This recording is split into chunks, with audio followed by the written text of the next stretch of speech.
Alright, ladies and gentlemen, I'm here on my channel and I'm here to talk about some wrestling news. I done a short little NFL news video today. If you haven't go check that out, go check that out.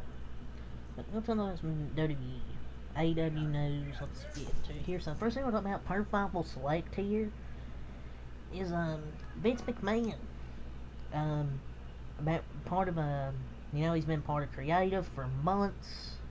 People just refuse to believe it. Like, Triple H has to get some criticism, but most of it's Vince McMahon. You can tell when something is a Vince McMahon decision, which is most of the time.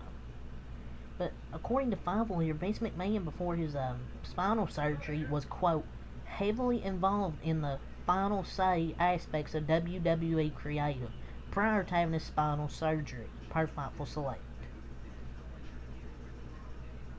You don't say. I mean, it's obvious. Look at the dip in quality post-WrestleMania versus the recent uptick since he's been out. Because you had some good matches, like for SummerSlam. Like, the build wasn't that good towards SummerSlam, but I thought it was good because you had like Logan Paul and Ricochet putting a good match. Cody and Brock was great. Gunther and Drew was a great match as well. Like, most of the matches were good, and you can tell there was a Triple H booked show. But in other news, the sky is blue. Remember when we were repeatedly told that Vince was only back for the sale company? I didn't believe that for 1 second. I knew he was trying to get back in creative. If you watched the show, you would have figured that out. Now, this Raw will tell you how he really is on break with his surgery. Right? Tonight's Monday Night Raw will tell you if Vince McMahon is still really running Monday Night Raw, given final say. This will tell you if he is really on break with his surgery. And I mean, it shouldn't shock no one. Triple H has said as much as he isn't involved day to day, he provides opinions and makes suggestions. Some of the changes he makes don't work because Vince McMahon doesn't like it. Hey, I know like J.E. might piss some people off with some takes at times, but he's always been right. I remember when he said Vince McMahon, when the people were just trying to say, oh, he's only there for the sale company, J.D. was right. He said he wasn't there just for the sale of the company. He was going to try and get back in creative, and he was right. But, I mean, the sky's blue, and the extreme dip in quality for the last 5 weeks, I don't need wrestling sides to tell the obvious. Constant rematches, the identical shows week to week. I don't need a wrestling site to know that it's Vince McMahon. And it's funny, Triple H literally explained that at the press conference. No shit. But no, keep asking Triple H questions in the media scrum so you can look good in front of your friends. Geeks at the media scrums.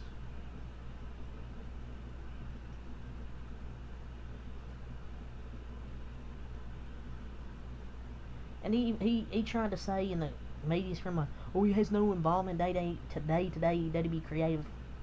Come on. Stop it. Yes, he does. But I'm surely most stuff gets run by Vince before being given the green light.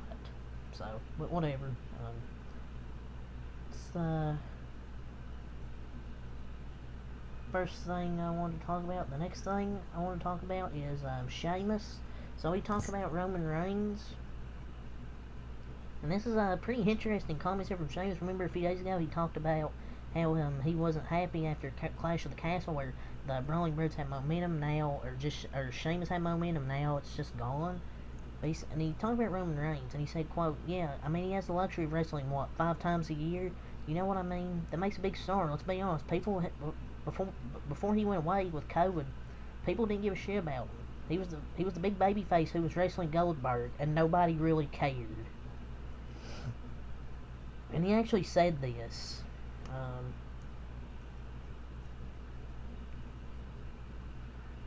I mean, it's facts. I mean, he's not lying. It's just refreshing to hear, like, his peers say it. Because, I mean, I liked Roman. It's just, it got so boring, even as a fan of his, seeing him the Roman forced on us instead of getting new talent at the top of the company. And I know he's much better now than he used to be, like with his character work. Cause he much better as a heel than a baby face pushed down our throats. And part of the reason I probably liked him was because I was young. But Sheamus is he's true. It's true. Sheamus is spitting here. Not a single lie was told once. I'm loving these Sheamus snippets, man. He is speaking like a man who doesn't just give a shit anymore. I mean, he's not lying. I love Sheamus, man. He's done everything there is to do with the business, and he doesn't care about ruffling feathers anymore. That's glad he's being brutally honest.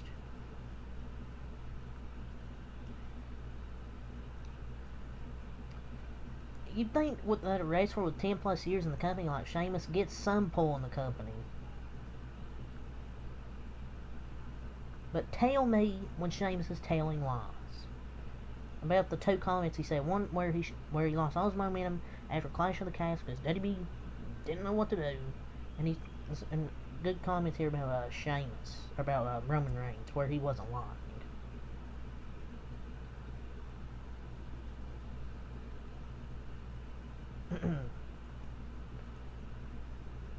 So Ronda Rousey, she says she has no business to stay in the no reason to stay in the wrestling business. Goodbye, Ronda Rousey. Goodbye, bitch. Yeah, it's just true. I mean, women's division might be fine without. It'll be fine without her. They're not losing nothing. Holy crap! That's pretty much what we've been saying the whole time. There's no reason for her to be here. She just doesn't care.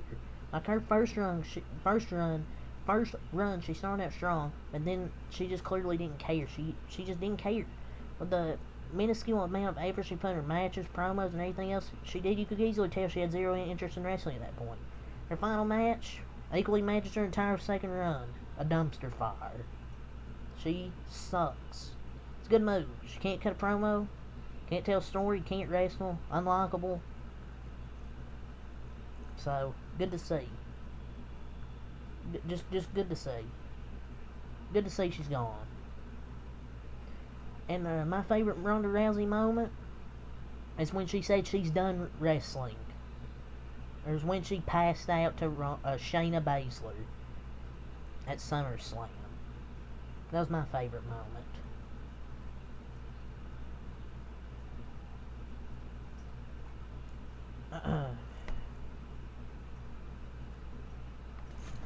So, if you watch SummerSlam at the end of Cody Rhodes and Brock Lesnar after Cody Rhodes defeated the Beast Brock Lesnar, Brock Lesnar gave him a hug, shook his hand, raised his hand to the crowd, and him endorsing Cody Rhodes after that match. Reportedly was not playing. Triple H in the press conference that this was not a playing spot. And that's basically, Brock Lesnar doesn't do that to a lot of wrestlers. When Brock Lesnar does that, he's basically putting you over. And which is good to see. Cody Rhodes, whether you like it or not, he's going after Roman. He's going to be the one to take the title. It was always going to be Cody. It was never going to be Jey Uso. It was never going to be Sami Zayn. It was always Cody. And Lesnar did that spot on his own. And if that doesn't tell you Cody's gonna take the belt from Roman, maybe at WrestleMania 40, then I don't know. If he doesn't take the belt, then who? Then I don't know.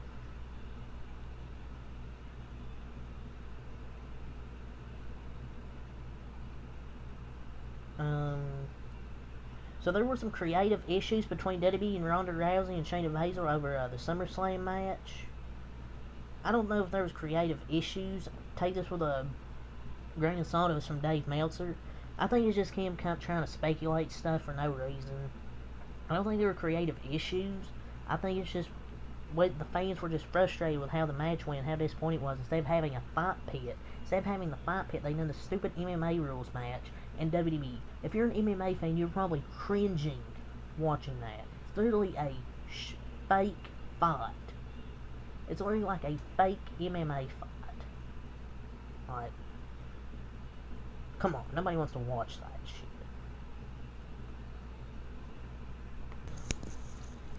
So it was reported a few days ago that WWE's bringing back a former star. Remember Kyrie, formerly known as Kairi Sane, is making her return to the company.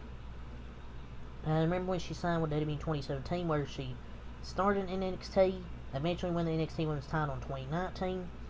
WWE called her up to the main roster to pair with Asuka. They were known as Kabuki Warriors. They held the tag titles once. She returned to Japan in 2020, worked for WWE as an ambassador until her contract expired in 2022.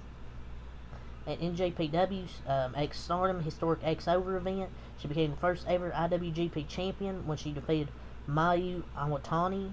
In the main event, she later dropped the title to Mercedes Moné. But PW Insider reported a few days ago that Kairi Sane is going to come back to the company. So, man, I can't wait to see Kairi Sane come back, man. It's going to be, we'll see what they do with her. Hopefully they do something big with her. So, WWE SummerSlam, this past weekend, SummerSlam was the most watched and highest grossing in WWE history, setting new records for viewership, gate, sponsorship, and merchandise. So this year's SummerSlam did the following per a WWE press release. It generated a record gate of $8.5 million. It was the most sponsorship revenue for any non-main event with $7 million. The merch sales were up 60% versus 2021 record, marking the best performance in the company history for any pay-per-view outside WrestleMania. It was the most viewed social SummerSlam of all time, with over 230 million views and 4 million hours of combined video consumed. Incredible numbers, man. The business is doing well. Wrestling is just absolutely booming right now. Like, the merchandise sales are up, the viewership's up. Like, you have like a record gate of 8.5 million.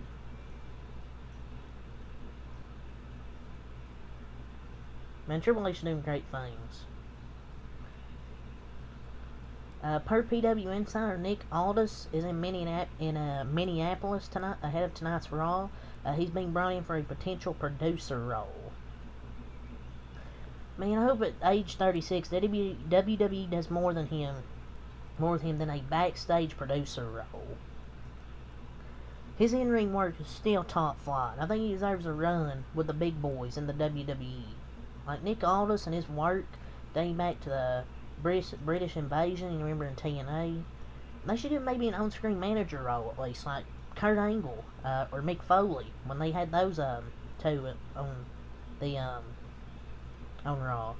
But maybe it's up to him. Maybe it's not up to WWE. Maybe Nick Aldis he has a choice. Maybe he wanted to just be a producer instead of wrestling. It was maybe his decision to be a producer. I don't think they're gonna kidnap him and force him to produce matches.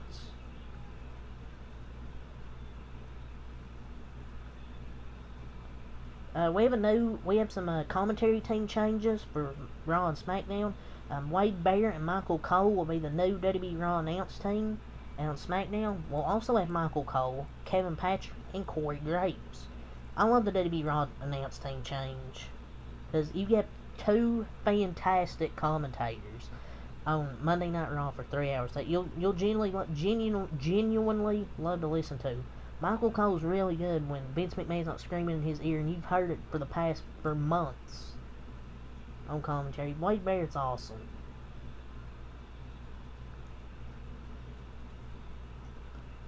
Love to see it. Michael Cole and Wade Barrett.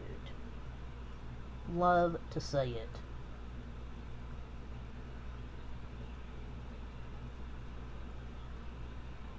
But yeah, it's really all to say for the news. So, until next time, peace.